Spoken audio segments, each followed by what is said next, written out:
Friends, welcome to another episode of Auto Afflicted. I'm your host, Ali Goulet, and today I'm in a Meyers Manx kit car buggy on top of a 71 Volkswagen Beetle Wolfsburg Edition 1600 engine. I'm going to tell you all about the Meyers Manx, how it started the kit car revolution, how it revolutionized dune buggies. We're going to take it for a drive, and we're going to get into all of that right now.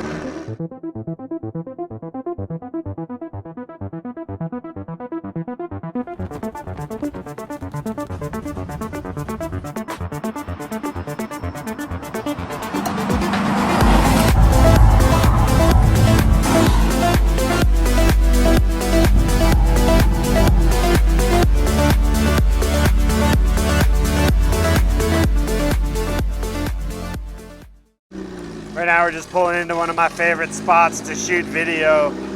You don't even have to ask why. It's just good backdrops, some pretty nice lighting. It's definitely the spot.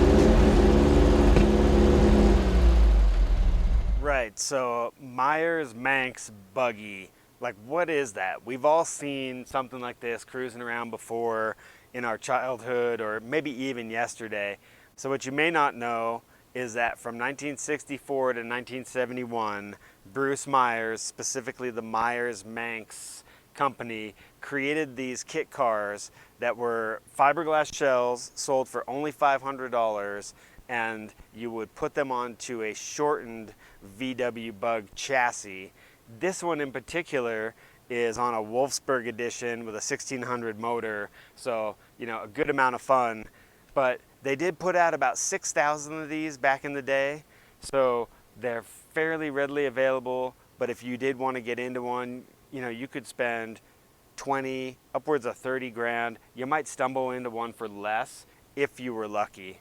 So at the time, people were running around in basically frames, right? So they'd have an old car, just a frame and the motor, some seats. They'd be trying to drive them around in the dunes.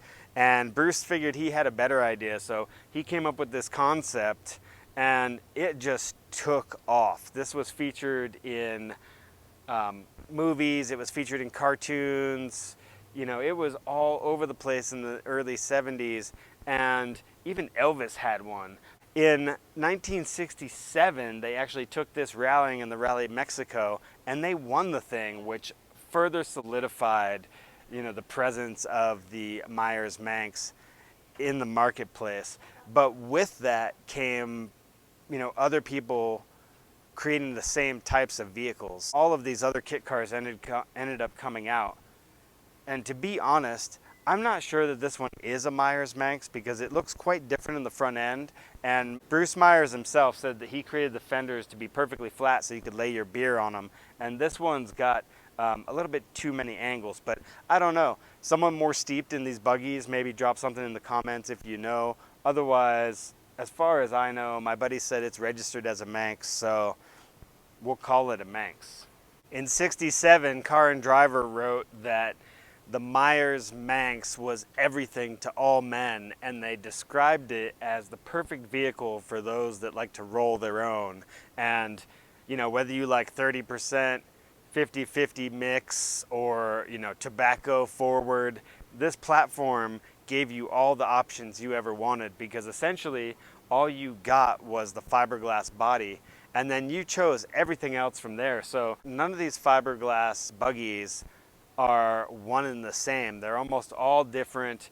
Here, of course, my buddy chose to go with some racing buckets and some 4-point harnesses, very dune buggy style. He, of course, has the offset wheel style, so bigger wheels in the rear, narrows in the front. These things were just so capable. They would jump them, they could pop wheelies up the dunes, just so much fun. And so, speaking of that, I want to get back in the car and let's go cruise around a little bit. I don't think I'm going to jump it, but I just want to get my hair in the wind. It is hot out here today.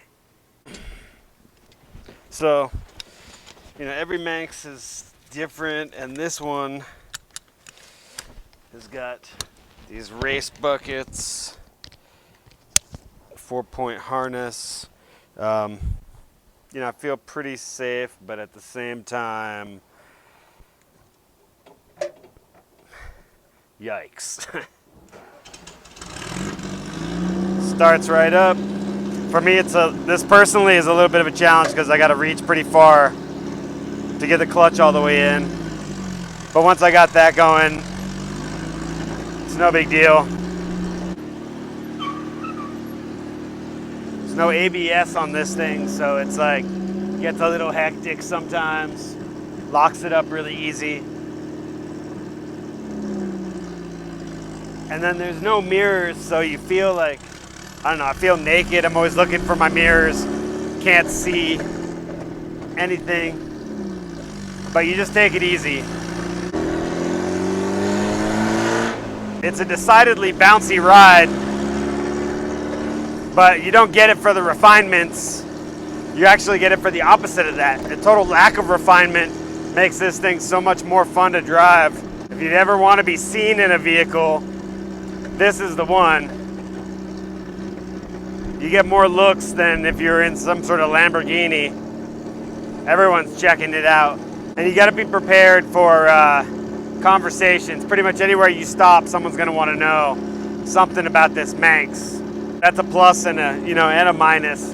You definitely can't like cruise around on the low unless you just plan on not stopping, because for sure you'll be in a conversation with somebody.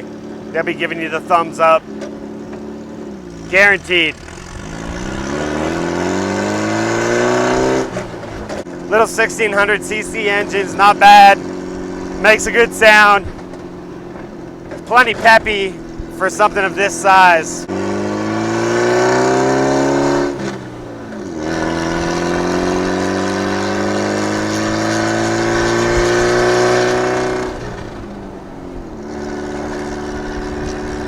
It'd be hard to imagine jumping this thing in the dunes.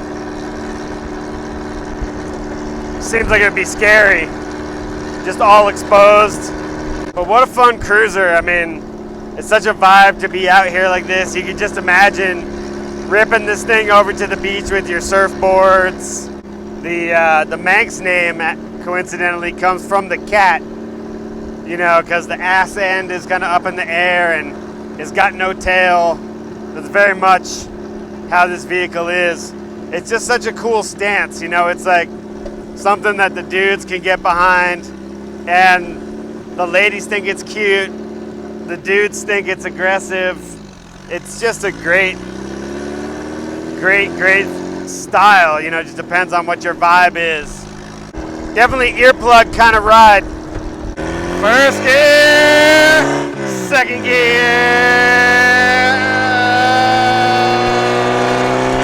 third gear.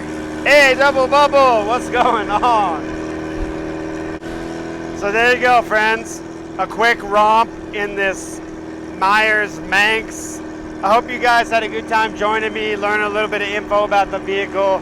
If you're a Meyers Manx specialist and you know these buggies inside and out, go ahead and drop a comment if I missed something. I'd love to know more. Otherwise, you know, if you enjoyed this episode, I'd appreciate a like on it. A subscription would be nice for me. And, you know, if you see someone's vehicle and it doesn't fit with your religious views, no need to crucify them. We're all here for the passion of the cars, so, you know, maybe turn the other cheek and go spread some love in other directions. Because you know how it is, friends. Love the ones you're with. Be kind to your neighbors. Use your signals when you're driving. And we'll catch you on the next one.